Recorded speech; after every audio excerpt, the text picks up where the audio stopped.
Lansana Kouyaté, ancien secrétaire exécutif de la CEDEAO, bonjour. Bonjour. Bienvenue sur CGTN français. Aujourd'hui, l'Afrique de l'Ouest est secouée par les prises de pouvoir par les militaires dans 4 pays. Qu'est-ce qui explique, selon vous, la recrudescence de ces coups d'État? La recrudescence de ces coups d'État est due essentiellement au non-respect des textes, ni parfois par ceux qui détiennent le pouvoir civil, mais aussi par ceux qui interviennent par la force. Ce coup d'État au Niger doit être condamné. Mais est-ce que la CEDEAO a suivi les procédures à elle prescrites par 2 protocoles? Le protocole, n'est-ce pas, de la prévention des conflits, la gestion des conflits et le protocole additionnel qui est dédié à la démocratie. Les termes sont bien précis là-bas. C'est des mois et des mois de travail.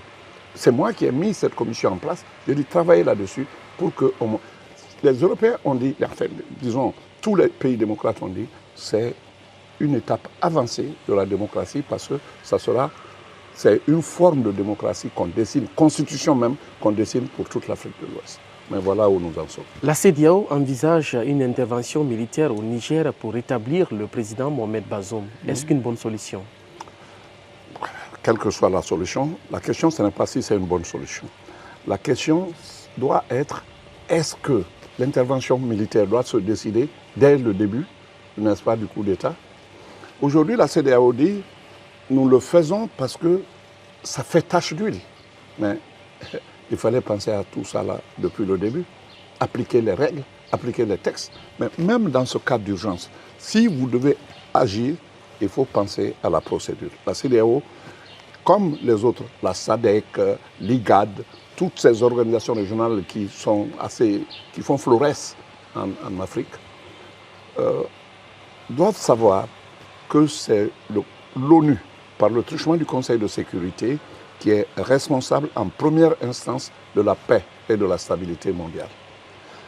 On n'a jamais fait d'intervention à la CEDEAO avant, en tout cas, que ce soit le Libéria, la Sierra Leone ou la Guinée-Bissau. Il n'y a jamais eu d'intervention qui ne soit précédée des résolutions des Nations Unies. La résolution des Nations Unies est requise. Par ce sens-là, on fausse le chapitre 8 de l'ONU, qui est le chapitre de la coopération entre l'ONU, c'est-à-dire principalement le secrétariat et le Conseil de sécurité, et les différents pays. Au départ, on commence par les missions, même de bonne volonté, c'est accepté. Même, on va jusqu'à prévoir, jusqu'à entamer, n'est-ce pas, les dialogues, l'envoi d'émissaires et de toutes sortes de représentants spéciaux, d'envoyés spéciaux. Quand tout cela est fait, alors on comprend qu'il faut maintenant passer à une étape supérieure. Et la finalité de tout ça, si ça ne se règle pas, c'est après le blocus, parce que cela aussi existe dans les textes. Le blocus d'abord est fait.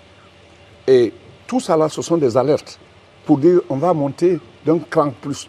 Le cran plus, c'est en dernière instance l'intervention militaire. Mais on l'a dit en première instance. Comment voulez-vous que ça marche? On observe dans beaucoup de pays de l'Afrique de l'Ouest un phénomène anti-CEDEAO. Comment vous comprenez cela? Ça se comprend parce que quand la CEDEAO a des protocoles, retenez d'abord que du point de vue droit, un protocole international, c'est-à-dire universel, un protocole régional, sous-régional, quand il est signé et ratifié par tous les pays, ce protocole est au-dessus des lois nationales. Ça, c'est la règle. Et même au-dessus des constitutions nationales. Ce sont des conventions qui ont été signées à Vienne et qui le disent. Tout ça là, ce sont des procédures. La CEDEAO devait savoir que ça s'impose au pays, mais faut-il respecter les règles à l'intérieur même de la CEDEAO? Est-ce qu'il faut réfléchir aujourd'hui à une réforme profonde de la CEDEAO? Toute organisation a de tout temps besoin de réformes. Donc la CEDEAO, comme les Nations Unies, comme toutes les organisations, ont besoin de leur couche de vernis au moment où il faut. Il faut avoir le courage de le dire. On ne crée pas une organisation pour qu'elle reste immuable. C'est un peu comme l'adaptation de l'homme au courant de la vie. Donc la CEDEAO a besoin de réformes, oui. L'Union africaine a besoin de réformes, oui. Vous avez vu qu'on est passé de l'OUA à l'Union africaine. Les Nations Unies, il y a des réformes qui se passent, mais ce sont des réformettes jusqu'ici. Tant que le cœur du problème, c'est-à-dire le Conseil de sécurité, la permanence des membres du Conseil de sécurité ne sont pas touchés. La CEDEAO a besoin de réformes. Je réponds 10 fois oui. Les autorités de la transition en Guinée alertent sur un risque de glissement parce que, selon eux, la CEDEAO n'a pas respecté son engagement d'aider l'État guinéen à mobiliser les fonds auprès des partenaires techniques et financiers. Quel est votre commentaire? Est-ce que ça n'a pas été un marché de dupes entre la CEDEAO et l'État et le CNRD?